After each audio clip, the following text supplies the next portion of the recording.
नमस्कार, स्वागत है आपका जनगणमन 24/7 पर, जो कि मेरा यूट्यूब चैनल है। आप उसे लाइक करें, सब्सक्राइब करें और लगातार आपसे एक ही रिक्वेस्ट है कि मेरे चैनल के प्रोग्राम्स जब आप देखते हैं तो उन प्रोग्राम्स के लिंक को अपने जानने वालों के बीच में जरूर शेयर करें, ताकि और लोग उसे लाइक करें और सब्सक्राइब करें। और जब आप लाइक करेंगे, सब्सक्राइब करेंगे, तो आप साथ में सच्ची, ईमानदार और निष्पक्ष पत्रकारिता को भी जिंदा रखेंगे। वरना कोई उधर से आएगा, इधर से आएगा, कोई आपके चैनल को बंद कर देगा और आप वही सुनेंगे जो केवल और केवल आपको गोदी मीडिया देगा। तो इसलिए हाथ जोड़कर आपसे विनती है कि मेरे इन कार्यक्रमों को अपने लोगों के बीच में इन लिंक्स को शेयर करें, और ताकि और लोग इस चैनल को सब्सक्राइब करें। अब आज बात करते हैं आज की खबर की। खबर क्या है कि अभी थोड़ी देर पहले ये खबर आई है कि, और इस समय जो सब वेबसाइट पर चल रही है, कि प्रधानमंत्री नरेंद्र मोदी और इलॉन मस्क की फोन पर बातचीत हुई है। जी हाँ, फोन पर बातचीत हुई है और ये खबर आई है। और इस समय सभी वेबसाइट्स और टीवी चैनल्स पर ये खबर है और सब यही कह रहे हैं कि मोदी और इलॉन मस्क के बीच बहुत सौहार्दपूर्ण माहौल में ये बातचीत हुई है फोन पर। Prime Minister Narendra Modi spoke to Elon Musk and talked about various issues, including the topics we covered during our meeting in Washington, D.C. earlier this year. अब नरेंद्र मोदी का हम ट्विटर देखते हैं, यानी कि एक्स पोस्ट पर उन्होंने क्या लिखा है, उसको प्ले करते हैं और उससे आपको समझ में आएगा कि मोदी जी ने क्या लिखा है। उस ट्वीट को प्ले करें। Spoke to Elon Musk and talked about various issues, including the topics we covered during our meeting in Washington, D.C. earlier this year. We discussed the immense potential for collaboration in the areas of technology and innovation. India remains committed to advancing our partnerships with the US in these domains.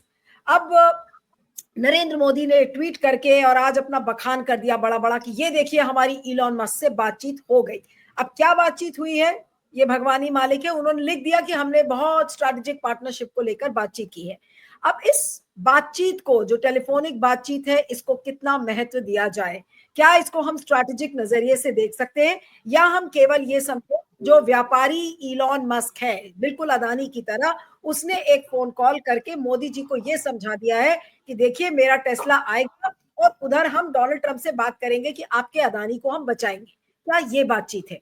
आज इसी पर हम चर्चा करेंगे। हमारे साथ doctor Aftab कमल पाशा है, जो कि अंतर्राष्ट्रीय मामलों के एक्सपर्ट हैं, डिप्लोमैट हैं। प्रोफेसर पाशा, आपका बहुत बहुत स्वागत है। So much for joining. Siddharth Sharma है, इंडिपेंडेंट मीडिया एनालिस्ट हमारे साथ। सिद्धार्थ, आपका भी स्वागत है। आज की चर्चा प्रोफेसर पाशा से शुरू करती हूँ कि प्रोफेसर पाशा, कितनी महत्वपूर्ण है ये phone conversation between Elon Musk and Narendra Modi? जी सर। जी, सरफेस में तो बहुत अच्छा लगता है कि शायद महत्वपूर्ण बातचीत होगी, क्योंकि इलॉन मस्क और भारत के प्रधानमंत्री की बातचीत कोई मामूली बात नहीं होती। इलॉन मस्क जो है, ये माने जा रहे हैं कि ये सुपर प्रेसिडेंट हैं अमेरिकन एडमिनिस्ट्रेशन में। हालांकि उनका कंफर्मेशन सेनेट से या कांग्रेस से नहीं हुआ है और उनको स्पेशल पोजीशन बना के डॉज का हेड बनाए हैं, डिपार्टमेंट ऑफ गवर्नमेंट एफिशिएंसी, जो कि बहुत इनोवेटिव पद है। अमेरिका में पहली बार इसको बनाया गया है। लेकिन इलॉन मस्क कुछ चीजों के लिए जाने जाते हैं, मशहूर हैं। एक तो ये बिजनेसमैन है, बिलियनियर हैं, बहुत उनके पास दौलत है। लेकिन उनकी जो कंपनीज हैं, चाहे वो टेस्ला इलेक्ट्रिक व्हीकल्स की हो, या उनका स्पेस प्रोग्राम हो, या internet provider Starlink satellite communication का नेटवर्क हो, जो धीरे धीरे पूरी दुनिया में एक्सपैंड हो रहा है, तो और उनका जो ownership social media platform x, जो पहले ट्विटर के नाम से माना जाता था, तो इन सब चीजों में ये मशहूर हैं और अमेरिका के जाने माने इंडस्ट्रियलिस्ट माने जाते हैं और उनका काफी असर और रसूख है अमेरिकन एडमिनिस्ट्रेशन में। और उनका इन्वेस्टमेंट टेक्नोलॉजी में और इनोवेशन में भी काफी पूंजी लगाए हुए हैं। तो यही आशा करते हैं कि हमारे प्रधानमंत्री उनसे बात इन चीजों पे करे होंगे। कैसा भारत को आर्टिफिशियल इंटेलिजेंस और इलेक्ट्रिक व्हीकल्स, चाहे वो इंपोर्ट करना हो, रिड्यूस ड्यूटी को, या यहाँ प्लांट्स एस्टैब्लिश करना हो, क्योंकि भारत ये एक इमर्जिंग मार्केट है, बहुत डिमांड है इलेक्ट्रिक व्हीकल्स को लेके। तो चूंकि हम चीन से इंपोर्ट नहीं करना चाहते हैं BYD व्हीकल, हालांकि वो चीपर हैं और टेक्नोलॉजिकली savvy भी हैं, लेकिन चूंकि हमारा अमेरिका से झुकाव है और चीन हमारा दुश्मन बन के हम मानते हैं, तो जो भी बात होती है ऐसे बड़े पूंजीपतियों से या जो कंपनीज उनके हाथ में है का इन्फ्लुएंस, तो अच्छी बात है अगर हमें टेक्नोलॉजी में प्रगति होने का प्रयास कर रहे हैं प्रधानमंत्री। और इनोवेशन ही एक ऐसा शब्द है कि हर दिन नए नए चीजें इजाद किए जा रहे हैं और आर्टिफिशियल इंटेलिजेंस के जरिए बहुत कुछ हो रहा है जो अमेरिका से हम हासिल कर सकते हैं, क्योंकि हम चीन से तो नहीं ले रहे हैं, चीन भी आगे बढ़ रहा है, लेकिन अमेरिका का भी प्रयास है इसमें आर्टिफिशियल इंटेलिजेंस में और लेकिन स्पेस में भी। एक चीज और भी है कि क्या लोकस स्टैंड आए है इलॉन मस्क का ऐसे डायरेक्ट फोन कॉल एक नरेंद्र मोदी को करना? क्या ये फोन कॉल उन्होंने डोनाल्ड ट्रंप के कहने पे किया होगा या अपने आप ही उठा के कह दिया होगा, hello mister Narendra Modi, I want to speak to you? देखिए, इलॉन मस्क जैसे मैं बताया वो बिजनेसमैन है, वो अपना फायदा पहले देखते हैं और अपना बिजनेस एक्सपैंड करने का दिन भर सोचते रहते हैं, दिन रात, और वो अपने टर्म्स पे बातचीत करते हैं। ये नहीं कि भारत को वो फायदे की वो बात करेंगे, वो अपना पहला फायदा सोचेंगे अपनी कंपनी का और कैसे और पूंजीपति उनकी कंट्रोल बढ़ाना होगा। लेकिन हाँ, उनका जो ऑफिस पद है वो कॉन्स्टिट्यूशनल पोजीशन नहीं है या कांग्रेस उनको कंफर्म नहीं किया है, वो सिर्फ अपॉइंटेड हैं, कभी भी उनको निकाला जा सकता है। और उनके खिलाफ भी काफी अपोजिशन बढ़ गई है लोगों से, जो हजारों के लोग उनकी नौकरियों से निकाला गया है और उनकी टेस्ला कारों को काफी नुकसान पहुंचा है। जहां भी पार्क हुए हैं आधे से ज्यादा टेस्ला कार जो है, लोग उनको शीशे तोड़ दिए हैं, उनका डैमेज करे हैं और वो इंश्योरेंस कवर नहीं कर रहे हैं वो। तो हमारे रिश्तेदार भी वहाँ एक दो कार्स लिए थे और एयरपोर्ट में पार्क करके कहीं गए थे, तो आके देखे तो वो पीछे सामने के शीशे टूटे हुए थे, क्रैक्स थे, और उसको रिप्लेस करने जब वो गए तो उन्होंने मना कर दिया। तो काफी लंबी चौड़ी बिल आई और हजारों के टेस्ला ओनर्स ये फेस कर रहे हैं। तो वही टेस्ला भारत को भी अब लाना चाहते हैं।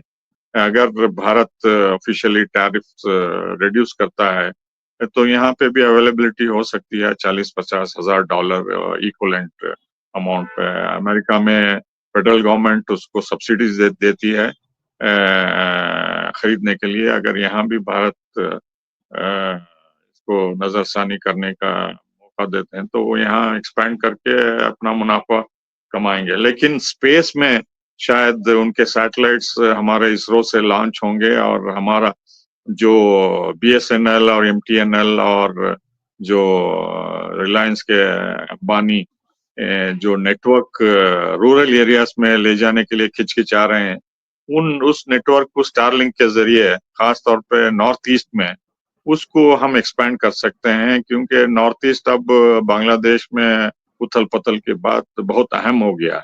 और वहाँ के इंटरिम प्रेसिडेंट चीन गए थे, उन्होंने जिक्र किया कि बांग्लादेश और चीन कोलैबोरेट कर सकते हैं, नॉर्थ ईस्ट को जो आइसोलेटेड है उसको कैसा इंटीग्रेट कर सकते हैं ग्लोबल इकोनॉमी से लेके। तो ये बातचीत बांग्लादेश और चीन के साथ करना जो है हमारे स्ट्रेटेजिक हित में नहीं है।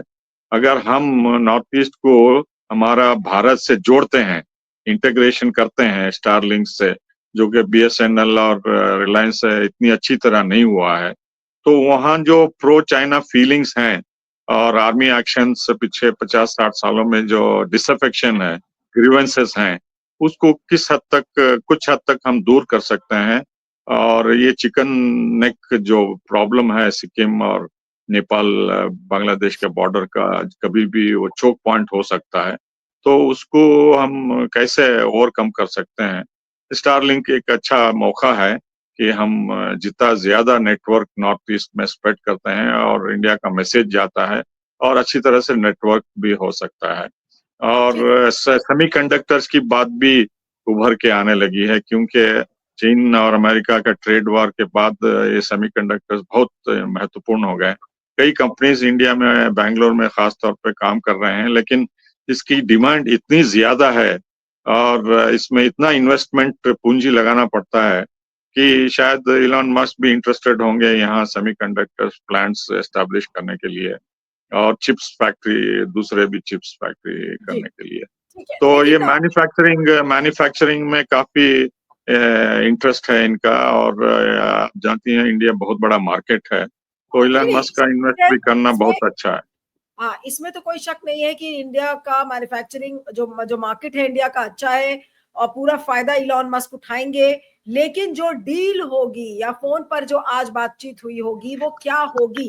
सिद्धार्थ, मैं अब आपके पास आती हूँ कि आपका क्या अनुमान है। आज इलॉन मस्क ने बोला होगा, hello Modi ji, I want to talk to you, या मोदी जी ने कॉल की होगी कि yes Elon, I want to speak to you. क्या हुआ, क्या होगा? जो भी छोटी फोन कॉन्वर्सेशन मानी जा रही कि हुई होगी आज। उसमें अदानी का भी पॉइंट आ सकता है या आया होगा इसमें। जी, जी, सिद्धार्थ जी, जी। हाँ, is more capable of saying on yes, this. Yes, जी ओवर टू यू सिद्धार्थ। जी, सबसे पहले तो एक के पास 14 बच्चे हैं, दूसरे के पास कोई नहीं है, तो बच्चों की चर्चा तो बिल्कुल नहीं हुई होगी। तो इतना तो स्पष्ट हो गया। दूसरा, ये बहुत संभव है कि हमारे वाले ने कहा होगा कि भैया ग्रॉक बहुत परेशान कर रहा है, बंद कर सकते हो क्या? पूछा होगा, तो इलॉन मस्क ने तो जवाब दे दिया होगा कि मायूस कर दिया होगा कि सर वो तो हम बंद नहीं कर सकते, क्योंकि वही तो मेरा असली खेल है। तो असल में गंभीरता से अगर कहें तो देखिए, एक चीज स्पष्ट है, यहाँ पर कहीं पर भी ये स्पष्ट नहीं है कि इलॉन मस्क ने भारत के प्रधानमंत्री को कॉल किया। जो ट्वीट आ रहा है वो देख के और अखबारों की कटिंग देख के लग रहा है कि भारत के प्रधानमंत्री के द्वारा इलॉन मस्क को कॉल गया। तो सबसे पहले तो आश्चर्य ये होता है कि भारत के एक संवैधानिक पद के व्यक्ति, अमेरिका के एक व्यापारी जिसके पास आज कोई संवैधानिक पद नहीं है, जैसा आपने लोकस टेंडी की बात की, तो वो क्यों बात कर रहे थे? तो स्वाभाविक है कि अगर वो भारत के प्रधानमंत्री अमेरिका के किसी उद्योगपति से बात कर रहे थे, तो बात उद्योग धंधे की होगी। तो फिर आश्चर्य होता है कि अगर उद्योग धंधे की बात होनी है, तब तो भारतीय एयरटेल ने बात कर ली है इलॉन मस्क के साथ, उनका स्टारलिंक का समझौता हो चुका है। जियो का भी व्यापारी, जियो भी उद्योगपति है, उसने भी स्टारलिंक से बातचीत करके हो गई है। तो जो चीज दो उद्योगपति बात पहले से कर रहे हैं, उसमें एक संवैधानिक पद के व्यक्ति वहां पर क्या बातचीत करेंगे? तो नहीं, तो देख के इसे मुझे हम क्या बोले कि आज फिर से एक बार मोदी जी नतमस्तक हो रहे हैं। ट्रम्प के आगे तो नतमस्तक थे, अब इलॉन मस्क के भी पैरों में पड़ रहे हैं मोदी जी। जी, वहीं मैं आ रहा हूँ कि मुझे लग रहा है कि ये ट्रेड टैरिफ वार के बीच में मोदी सरकार बहुत डेस्परेटली कोशिश कर रही है अमेरिका के ट्रम्प एडमिनिस्ट्रेशन से बात करने के लिए। लेकिन अमेरिका का जो ट्रम्प एडमिनिस्ट्रेशन है, उसके रेडार पर शायद भारत अभी बहुत नीचे है। वो बातचीत शायद नहीं कर पा रहे हैं। इसीलिए किसी तरह से अगर हम ट्रम्प एडमिनिस्ट्रेशन से नहीं बात कर सकते, तो कम से कम अगर हम इलॉन मस्क से बात कर लें, तो हम अपनी बात को वहां पर, इसको कहते हैं एक तरह से लॉबिंग कहा जाता है अंग्रेजी में, अमेरिका में ये लीगल भी है, अमेरिका में इस तरह की चीजें होती हैं, लॉबिंग होता है कि मैं डायरेक्ट के बदले इसको हिंदी में कहें तो थोड़ा सा पैरवी कर दो मेरी, पैरवी, हिंदी में हम लोग पैरवी कहा जाता है कि अरे कहीं मेरे बच्चे का एडमिशन नहीं हो रहा है, कोई पैरवी करवा दो, कहीं बाहर से पैरवी करवा देते हैं, तो कोशिश करते हैं कि मेरा सिफारिश, काम हो जाए। तो हाँ, हाँ, तो तो मतलब मेरे सिफारिश मेरे बोलते इलॉन हैं। मस्क, हाँ तो हाँ, क्या इलॉन सिफारिश कहते हैं। नहीं, तो सिद्धार्थ आप एक इंपॉर्टेंट बात बोल रहे हैं और कि क्या इलॉन मस्क से वो सिफारिश करने के लिए बोल रहे हैं कि अरे भाई मेरी सिफारिश कर दो मोदी डोनाल्ड ट्रम्प से। हाँ, क्योंकि उनके ट्वीट से एक चीज समझ में आ रही है कि उन्होंने जब बात की इलॉन मस्क से, तो ये तो समझ में आता है कि उसके डिस्कशन में टेक्नोलॉजी एंड इनोवेशन के बारे में प्रधानमंत्री जी का ट्वीट है कि इलॉन मस्क से जो उनकी बात हुई वो टेक्नोलॉजी एंड इनोवेशन। तो वो वहां तक तो मेरे समझ में आता है कि इलॉन मस्क एक उद्योगपति हैं जिनके पास दुनिया की बहुत जबरदस्त जबरदस्त टेक्नोलॉजियां हैं, तो टेक्नोलॉजी और उसमें भी इनोवेटिव, मतलब कुछ कुछ नई टेक्नोलॉजी है, उसके बारे में बात कर रहे हैं, यहाँ तो समझ में आता है। लेकिन उसी ट्वीट में आगे लिखा है भारत के प्रधानमंत्री ने कि we also discussed advancing partnership with the United States. अब अमेरिका के साथ जो भारत का पार्टनरशिप है वो तो ट्रंप के एडमिनिस्ट्रेशन के साथ है, उसका मस्क से क्या लेना देना। मस्क अगर कल को उस ट्रंप एडमिनिस्ट्रेशन में नहीं भी रहेंगे तो यूनाइटेड स्टेट्स और भारत का जो पार्टनरशिप है उसका मस्क से कोई लेना देना नहीं है, वो एक स्वतंत्र चीज है। तो एक जो स्वतंत्र चीज है उसकी चर्चा प्रधानमंत्री ने अपने ट्वीट में जैसे ही की, इसका मतलब ही है कि वो मस्क साहब से बात करके ट्रंप एडमिनिस्ट्रेशन में कुछ सिफारिश या पैरवी करवाने की कोशिश कर रहे हैं, क्योंकि ट्रंप एडमिनिस्ट्रेशन सीधे उनसे शायद बातचीत नहीं कर रहा है, क्योंकि उसके रेडार में ये इसीलिए नहीं कि भारत से उसको कोई नाराजगी है, इसीलिए कि उसका वार जो अभी चल रहा है वो चाइना के साथ चल रहा है, उसका ईयू के साथ चल रहा है, कनाडा के साथ चल रहा है, भारत उनके रेडार पे अभी काफी नीचे है। तो मेरे ख्याल से वो बात हुई होगी। लेकिन जैसे ही आपने किसी को कॉल किया और वो उद्योगपति है तो वो अपने फायदे का जरूर बात किया होगा। तो ध्यान में रखिएगा कि मस्क साहब बहुत कुछ काम करते हैं, लेकिन अभी उनका इंटरेस्ट भारत में टेस्ला भी बहुत महत्वपूर्ण नहीं है, क्योंकि टेस्ला इलेक्ट्रिक व्हीकल है और भारत ने इलेक्ट्रिक व्हीकल की पॉलिसी ले आई है। आप भारत के जितने भी महानगरों में जाइए वहां पर इलेक्ट्रिक व्हीकल सब चलने लग गई हैं, इलेक्ट्रिक व्हीकल्स प्राइवेट भी चल रही हैं, महिंद्रा ने भी इलेक्ट्रिक व्हीकल्स ले आई है, मेट्रो वगैरह इलेक्ट्रिक व्हीकल से चल रही हैं, बसें इलेक्ट्रिक से चल रही हैं। तो टेस्ला भी दुनिया में इलेक्ट्रिक व्हीकल ला रहा है, वो कोई बहुत बड़ा डील मस्क के लिए नहीं है। लेकिन मस्क के लिए दो चीजें बहुत इंपॉर्टेंट है, एक है स्टारलिंक। स्टारलिंक में उनके साथ यह है कि उनका भारती एयरटेल और रिलायंस जियो इन दोनों के साथ तो समझौता हो गया है, लेकिन एक विषय सबसे महत्वपूर्ण यह होता है कि स्पेक्ट्रम सरकार के पास होता है। जैसे कि भारत में अगर कोई विदेशी हवाई जहाज भारत की भूमि के ऊपर से गुजरता है तो एटीसी से उसको परमिशन लेना पड़ता है, क्योंकि वो भारत के एयर स्पेस से होके गुजर रहा होता है। तो भारत के ऊपर जो हवा है वो भी क्योंकि भारत की है, इसीलिए कोई भी हवाई जहाज, विदेशी हवाई जहाज अगर भारत की भूमि से होके गुजरता है तो उसको भारत की भूमि के ऊपर से गुजरने के लिए कुछ ना कुछ उसको फीस देनी पड़ती है और परमिशन लेना पड़ता है। उसी तरह से स्पेक्ट्रम जो है इस देश में, हमें पता है स्पेक्ट्रम का तो बहुत बड़ा 2011 में घोटाला भी बहुत बड़ा हुआ था। 2G होता है, 3G होता है, 4G होता है, 5G होता है। तो स्पेक्ट्रम जो है वो सरकार के पास होता है। तो सरकार अलग अलग कंपनियों को स्पेक्ट्रम अलॉट करता है। लेकिन अगर स्टारलिंक आ गया तो भारत सरकार के हाथ से स्पेक्ट्रम चला जाएगा, क्योंकि आपके घर के ऊपर जो एंटीना आपने लगा दिया है स्टारलिंक का, उसका सीधा कनेक्शन इलॉन मस्क के सैटेलाइट से हो जाएगा। बीच में भारत सरकार को जो स्पेक्ट्रम का कंट्रोल था वो स्पेक्ट्रम का कंट्रोल भी चला जाएगा और स्पेक्ट्रम का फीस भी चला जाएगा। तो स्पेक्ट्रम का आज जो बहुत बड़ा फीस भारत सरकार ले रही है, स्टारलिंक के आते ही वो स्पेक्ट्रम फीस भी घट जाएगी और स्पेक्ट्रम भी भारत के हाथ में नहीं रहेगा। इसका मतलब यह है कि भारत को कुछ कानूनी परिवर्तन करने पड़ेंगे स्टारलिंक को भारत में परमिशन देने के लिए। भले इलॉन मस्क का जियो के साथ समझौता हो गया हो, भले इलॉन मस्क का एयरटेल के साथ समझौता हो गया हो, लेकिन उससे वो समझौता तो, मेरे पास एयरटेल का अगर फोन है और एयरटेल का समझौता स्टारलिंक से हो गया है तो अगर तो स्टारलिंक मेरे एयरटेल पर आ जाएगा। लेकिन भारत में स्टारलिंक सैटेलाइट से भारत में उतरने के लिए भारत सरकार का परमिशन चाहिए होगा। वो स्पेक्ट्रम के कानून बदल के आएगा और स्पेक्ट्रम का कानून जैसे स्टारलिंक आएगा पुराने कानून के अंतर्गत नहीं होगा। तो मेरे ख्याल से इलॉन मस्क को, इन्होंने तो कॉल किया होगा हमारे वाले ने ट्रंप साहब से बात करने के लिए, ट्रेड वार में, टैरिफ वार में कुछ पैरवी करवाने के लिए, लेकिन मस्क बहुत समझदार हैं, उनको क्या लेना देना, आप अगर ट्रंप साहब से बात कर रहे हैं या नहीं कर रहे हैं, उनको अपने व्यापार से लेना देना है। तो सबसे पहले उन्होंने स्टारलिंक के बारे में बात की होगी कि देखिए हमने आपके देश में व्यापारियों के साथ मेरी डील हो गई है, आप स्टारलिंक का लाइसेंस मुझे कब जल्दी से जल्दी देंगे। तो मेरे ख्याल से आने वाले समय में ये देखना बहुत मजेदार होगा कि भारत सरकार स्पेक्ट्रम पॉलिसी में क्या क्या चेंजेस लाने वाली है। हाल फिलहाल में उसको लाना ही पड़ेगा, ये मुझे लग रहा है, और मस्क साहब ने ये बात उनको रख दी होगी। इसीलिए प्रधानमंत्री जी ने भी कहा कि मैंने मस्क साहब के साथ टेक्नोलॉजी एंड इनोवेशन की बहुत सार्थक चर्चा हुई। इसका मतलब यह है कि स्टारलिंक को भारत में अब लाइसेंस देने के लिए स्पेक्ट्रम के कानून बदले जाएंगे। दूसरा और एक बहुत इंटरेस्टिंग और नया चीज मैं आपको बता रहा हूं आज। 2 साल पहले इलॉन मस्क ने एक नई कंपनी खरीदी, उसका नाम है टनल बोरिंग कंपनी। उस कंपनी का वैल्यूएशन है $5 बिलियन। इलॉन मस्क का कहना है कि उनके पास आज ऐसी टेक्नोलॉजी आ गई है जो दुनिया में जमीन के नीचे से सुरंग बनाएगी, और वो अभी जो सुरंगें बन रही हैं उससे 7 गुना तेजी से बनेंगी और 1000 गुना उसका कॉस्ट कम होगा। उन्होंने यहां तक कि प्लान दे दिया है कि अमेरिका और इंग्लैंड के बीच में जो समुद्र है उसके नीचे से वो एक टनल बनाएंगे।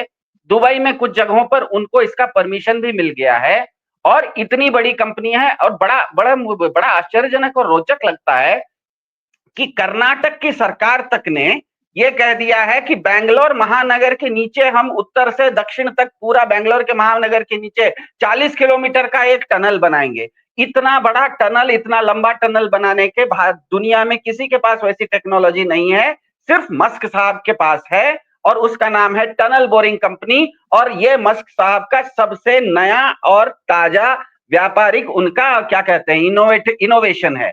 तो मुझे ये भी लग रहा है कि इन्होंने जब बात की होगी तो इन्होंने मस्क साहब ने टेस्ला बहुत इंपॉर्टेंट नहीं है, टेस्ला इलेक्ट्रिक व्हीकल है, महिंद्रा के पास भी इलेक्ट्रिक व्हीकल है।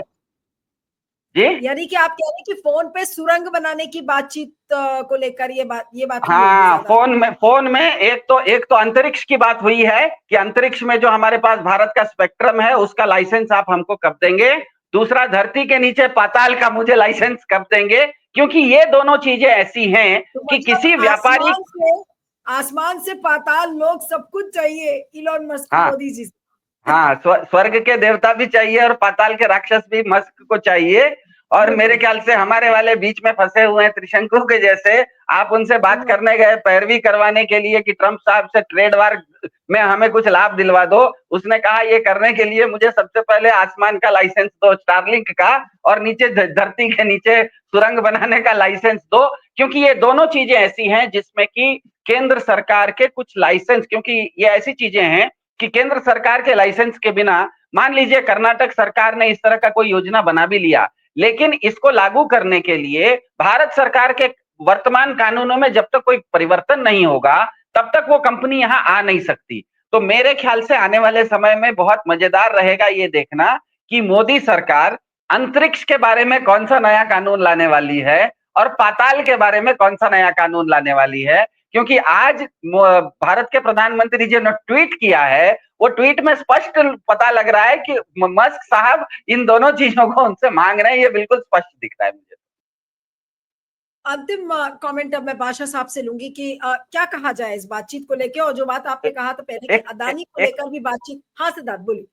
अच्छा, ये सब मैंने जो कहा ये मेरा विचार नहीं था। मैंने इलॉन मस्क के ही ग्रॉक से पूछा आपके कार्यक्रम होने के बाद कि इलॉन मस्क आने वाले समय में दुनिया में कहां सबसे ज्यादा इन्वेस्टमेंट करना चाह रहे हैं, उनके प्लान में कौन कौन से देश हैं। तो उन्होंने कहा कि उनका अभी टारगेट स्टारलिंक है, क्योंकि स्टारलिंक एक और छोटा सा बता देता हूँ। स्टारलिंक भारत के बगल में भूटान में आ चुका है, भूटान में स्टारलिंक आ चुका है, भारत में नहीं आया है।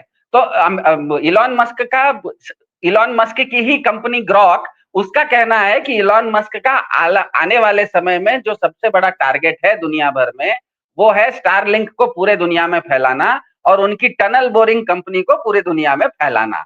तो मुझे ये मैंने नहीं कहा, उन्हीं की कंपनी ने कहा है मुझे। जी चलिए, आपने तो ग्रॉक से ही पूछ लिया। पाशा साहब क्या कहेंगे अंत में इस पूरी फोन कॉन्वर्सेशन के ऊपर? जी देखिए, ये हम सिर्फ स्पेकुलेशन कर रहे हैं कि क्या बात इन दोनों के बीच हुई होंगी। ये सिर्फ टेक्नोलॉजी और इनोवेशन ये कीवर्ड्स लगते हैं, लेकिन शायद इस पे बात नहीं होगी। कुछ और चाहे वो प्राइम मिनिस्टर के दोस्त अदानी को किस तरह से वहाँ रिलीफ देना है कोर्ट से, और किस तरीके से ट्रंप एडमिनिस्ट्रेशन से लीगल हर्डल्स जो हैं उनको तय करना है, वो भी जरूरी है।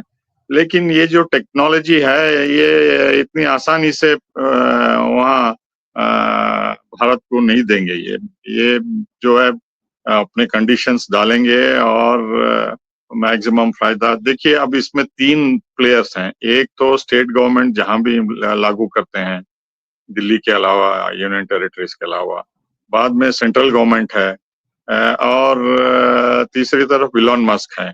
ये कर्नाटका गवर्नमेंट आप जानते हैं कि कोई भी हो, चाहे बीजेपी हो या कांग्रेस हो, वो अपना परसेंटेज लेने के लिए वो बैठे हैं। सेंट्रल गवर्नमेंट वाले भी अपना ही देखते हैं, तो मस्क भी देखते हैं। तो अगर 100 करोड़ का प्रोजेक्ट है तो 30-35 करोड़ एक एक पार्टी जरूर लेंगे, तो जो जनता को फायदा होना है तो उसमें काफी कुछ घटनाएं आ सकते हैं। तो ये देखिए ये prime minister and private individual बातचीत करना इतना महत्वपूर्ण मेरे ख्याल से नहीं है, क्योंकि अभी आज ही की बात है, ट्रम्प इतने नाराज थे डिफेंस सेक्रेटरी से अमेरिका के कि जो ब्रीफिंग इलन मस्क को जो देने वाले थे, अमेरिका कैसा चीन पे हमला कर सकता है, हमारी स्ट्रैटेजी क्या होना चाहिए आगे चल के, बोल के जब डिफेंस सेक्रेटरी डोनाल्ड ट्रंप से पूछे तो वो डोनाल्ड ट्रंप भड़क गए। No no no no, Elon Musk को इसके बारे में पता ही नहीं चलना चाहिए बोल के उन्होंने कंदरा दिए वो। तो इलन मस्क का और डोनाल्ड ट्रंप का रिश्ता इतना गहरा नहीं है जितना मोदी साहब या हम स्पेकुलेट कर रहे हैं कि वो कुछ भी कर सकते हैं भारत को, या ये दे देंगे वो दे देंगे बोल के। नहीं, उनके काफी लिमिटेशंस हैं और वो सिर्फ दलाल की तरह माने जाते हैं कि हाँ भाई हमारा डायरेक्ट काम ट्रंप से नहीं हो रहा है, बात नहीं बन रही है, तो आप सिफारिश कर दीजिए इन बातों में, चाहे वो टैरिफ घटाने में हो या अदानी को जो प्रॉब्लम्स हैं, घटनाएं हैं उसको फेस करने में, या दूसरे और प्रॉब्लम्स हो सकते हैं। लेकिन ये मुखौटा है सिर्फ इनोवेशन और टेक्नोलॉजी का, सिर्फ गवर्नमेंट टू गवर्नमेंट हो सकता है और कंपनीज वगैरह सब गवर्नमेंट्स कैन नॉट रिलाई, क्योंकि जो एग्रीमेंट इलॉन मस्क से करते हैं कभी भी वो रेनेग कर सकता है, एब्रोगेट कर सकता है और वो रिलायबल बैकिंग नहीं होती। सिर्फ वेंडर की तरह हम कुछ चीजें पुर्जे खरीद सकते हैं, लेकिन लार्ज स्केल टेक्नोलॉजी सिर्फ government to government bilateral trade agreement में या साइंस एंड टेक्नोलॉजी उसके तरह थ्रू होता है। लेकिन अब फिलहाल टेक्नोलॉजी जो इलॉन मस्क बात कर रहे हैं या मोदी बात कर रहे हैं, वो सिर्फ हवा में बात कर रहे हैं, वो कभी भी पंचर हो सकती है।